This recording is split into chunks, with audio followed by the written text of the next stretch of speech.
Friends, જય શ્રી કૃષ્ણ. તમારું સ્વાગત છે રેખાના રસોડે. તો આજે આપણે છે ને બીન્સ બટેટાનું શાક બનાવવાનું છે. બીન્સ ઓલી ફણસી હોય તો એનું આપણે આજે ગ્રેવી વાળું સબ્જી બનાવવાનું છે. તો એની રેસીપી ચાલુ કરીએ આપણે. તો સૌ પહેલા આપણે બટેટાને છોલી લેવાના છે. જો મેં 2 બટેટા છોલી લીધા છે. હવે આને છે ને આપણે ચિપ્સમાં કટ કરી લેવાના છે. જેમ આપણે ચિપ્સ કટ કરીએ ને બટેટાની, હા એ રીતના.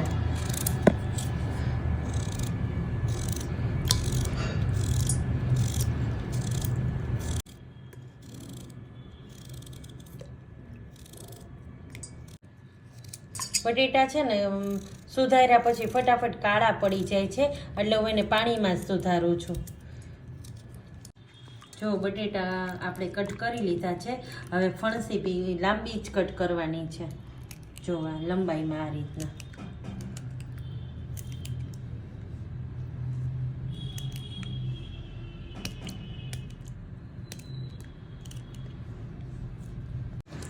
બીન્સ અને બટેટા બે આપણે સમારી લીધા છે અને એને એકદમ સરસ વોશ પણ કરી લઈએ.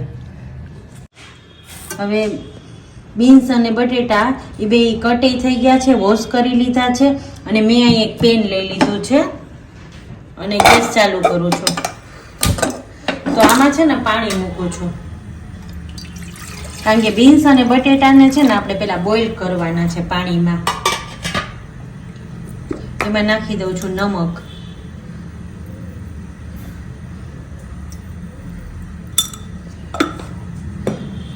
થોડી વાર પાણી ગરમ થઈ જાય ને પછી આપણે આ એડ કરશું બીન્સ અને બટેટા બંને. અહીં આપણે મૂકેલું પાણી પણ એકદમ ગરમ થઈ ગયું છે અને હવે હું આમાં આપણે આ ફણસી અને બટેટા બે એડ કરી દઉં છું.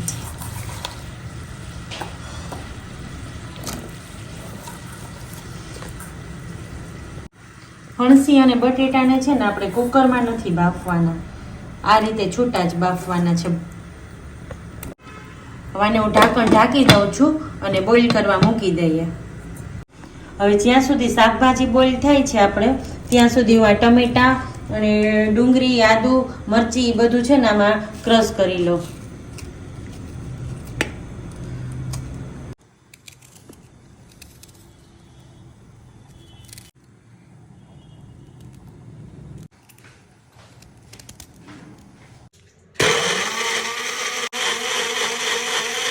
ગેસ બંધ કરું છું અને તમને બતાવી દઉં કે 5 થી 7 મિનિટ થઈ છે તો ફણસી અને બટેટા બંને બોઇલ થઈ ગયા છે. જો આ બટેટું, ફણસી, જો એટલે આને કાઢી લઉં છું.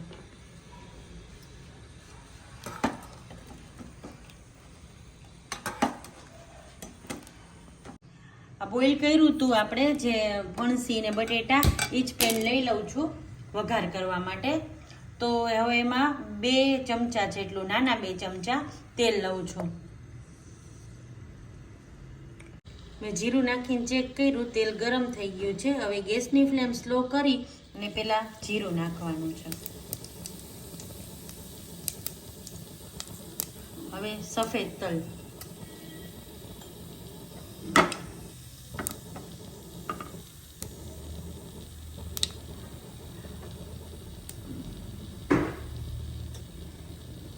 સૂકું મરચું, લીમડો, હિંગ, મોટી ચમચી ભરીને લસણની ચટણી,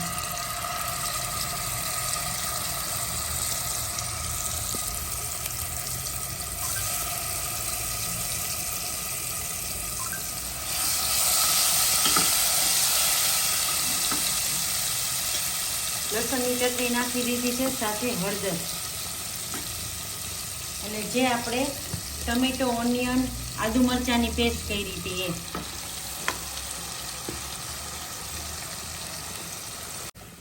ટમેટો, ઓનિયન અને આદુ મરચાંની જે પેસ્ટ કરી હતી એ આપણે લસણની ચટણી નાખી છે એ થોડી વાર માટે સાતળી લેવાનું છે આ રીતે તેલમાં.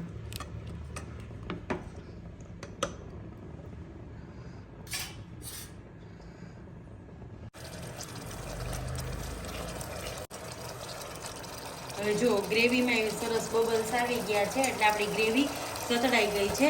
હવે એમાં છે ને મીઠું નાખવાનું છે ગ્રેવીના ભાગમાં. હવે આપણે એમાં મીઠું નાખી દીધું છે અને હવે આપણે ધાણા જીરું બાકી છે. ધાણા જીરું એન્ડમાં નાખવાનું એટલે સ્મેલ સારી આવે. 2 ચમચી ધાણા જીરું નાખ્યું છે. હવે થોડો એવો ગરમ મસાલો.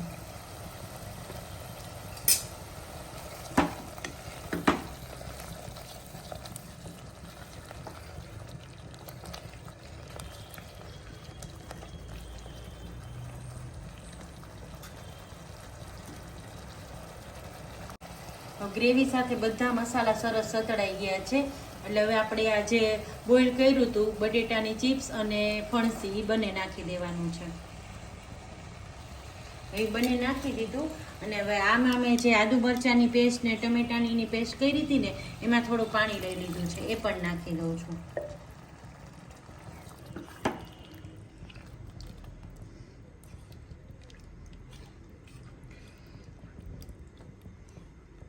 હવે આમાં ઉપરથી 1 ચમચી કાશ્મીરી લાલ મરચું નાખું છું. આપણે લસણની ચટણી નાખી હતી એટલે ઓલું મરચું નાખવાની જરૂર નથી.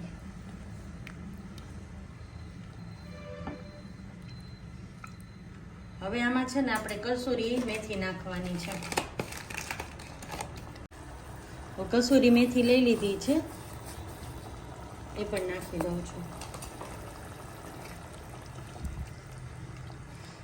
હવે આને 2 મિનિટ માટે ઢાંકણ ઢાંકી દેવાનું છે એટલે બધું મસાલા સાથે એકરસ થઈ જાય.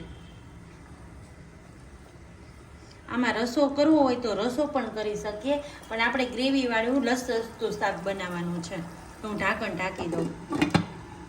હવે ઢાંકણ ખોલી લઈએ.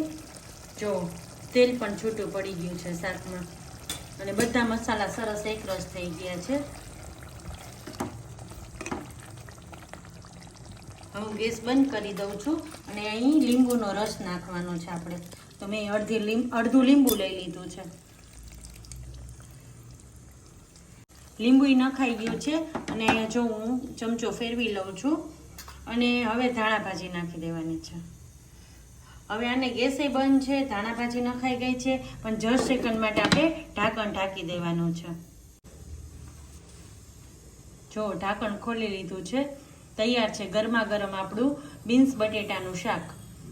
હવે છે ને આને સર્વિંગ પ્લેટમાં લઈ લો. તૈયાર છે આપણું ગરમા ગરમ બીન્સ બટેટાનું શાક.